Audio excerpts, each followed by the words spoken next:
నాటికి 2,57,000 కోట్లు ప్లస్ ఈ 55,000 కోట్లు అంటే 3,13,000 కోట్ల రూపాయలు చంద్రబాబు నాయుడు గారు దిగిపోయే నాటికి అప్పులుంటే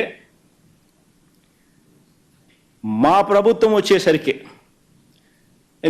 మా ప్రభుత్వం వచ్చేసరికి ఆ అప్పులు వీళ్ళు చూపించిన దాని ప్రకారమే 4,90,000 మా ప్రభుత్వం దిగిపోయే నాటికి గవర్నమెంట్ అప్పులు 4,91,774 కోట్లు ప్లస్ గవర్నమెంట్ పూచీపడ్డ అప్పులు 1,54,000 కోట్లు అంటే రెండే కలిపితే 6,46,000 కోట్ల రూపాయలు. అంటే వాళ్ళ చంద్రబాబు నాయుడు హయాంలో 3,13,000 కోట్లు ఉన్న అప్పులు మా హయాంకి వచ్చేసరికి మా హయాం అయిపోయేసరికి 6,46,000 కోట్లు అప్పులుగా వాళ్ళంతకు వాళ్ళే చూపించడం జరిగింది. మరి ఎక్కడ 14 లక్షలు, ఎక్కడ 11 లక్షలు, ఎక్కడ 12.5 లక్షలు, ఎక్కడ 10 లక్షలు, చివరికి వచ్చేసరికి 6,46,000 కోట్లకు తెంచినారు. ఒకసారి నెక్స్ట్ స్లైడ్లోకి బామ్మ. పోనీ ఎవరెవరి హయాంలో ఎంతెంత అప్పులు చేసినారు, ఆ అప్పులకు సంబంధించి గ్రోత్ రేట్ ఎంత అంటే కంపౌండెడ్ యాన్యువల్ గ్రోత్ రేట్. ఇది వెరీ ఇంపార్టెంట్. అంటే ఎవరి హయాంలో కూడా సగటున అప్పుల వార్షిక వృద్ధి రేటు ఎంత, కంపౌండెడ్ యాన్యువల్ గ్రోత్ రేట్ ఎంత అని చూస్తే చంద్రబాబు నాయుడు గారు అధికారంలోకి వచ్చే నాటికి 1,32,000 అప్పులు రాష్ట్ర ప్రభుత్వానికి ఉంటే చంద్రబాబు నాయుడు గారు అధికారం దిగిపోయే నాటికి 3,13,018 కోట్లు అప్పులు.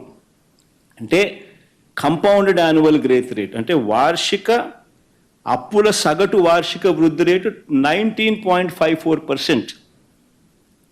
ఆయన హయాంలో ఆయన అప్పులు చేస్తే మా హయాంలో మా 5 ఏళ్ల కాలంలో మా హయాంలో 3,13,000 కోట్లు 6,46,000 కోట్లు అయింది. అంటే కంపౌండెడ్ యాన్యువల్ గ్రోత్ రేట్ అంటే అప్పుల సగటు వార్షిక వృద్ధి రేటు మా హయాంలో ఆయన కన్నా తక్కువ 15.61%. అంటే చంద్రబాబు నాయుడు గారి కన్నా ఏకంగా 4% తక్కువ.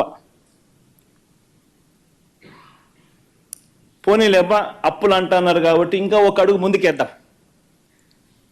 ఇంకా ఒక అడుగు ముందుకేసి నాన్ గ్యారంటీడ్ అప్పు కూడా తీసుకుందాం. నాన్ గ్యారంటీడ్ అప్పు కూడా తీసుకుంటే పవర్ సెక్టర్కు ప్రధానంగా ఉంటాయి కాబట్టి అది కూడా తీసుకుందాం. అది కూడా తీసుకుంటే చంద్రబాబు నాయుడు గారి హయాంలో 8,638 కోట్ల రూపాయలు ఉన్న నాన్ గ్యారంటీడ్ పబ్లిక్ సెక్టర్ కార్పొరేషన్స్కి సంబంధించిన నాన్ గ్యారంటీడ్ డెట్ ఆయన హయాం ముగిసే లోపల 77,228 కోట్లకు తీసుకుపోయినాడు. డిస్కాములన్నీ పవర్ సెక్టర్ కార్పొరేషన్స్ డిస్కాములు ప్రధానంగా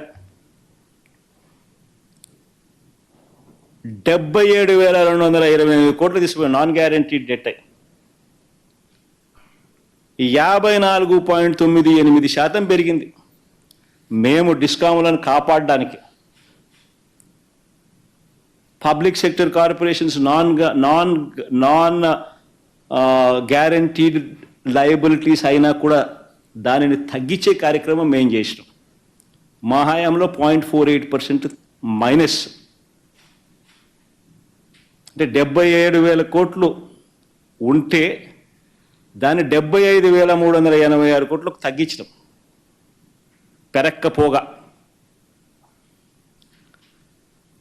తీరా ఈ గవర్నమెంట్ డెట్ ఒక్కసారి చూస్తే గవర్నమెంట్ అప్పు, గ్యారంటీడ్ అప్పు, నాన్ గ్యారంటీడ్ అప్పు అన్ని కేటగిరీస్లో కూడా చూస్తే చంద్రబాబు నాయుడు గారు ఎక్కే నాటికి 1,40,000 కోట్లు, చంద్రబాబు నాయుడు దిగే నాటికి 3,90,000 కోట్లు.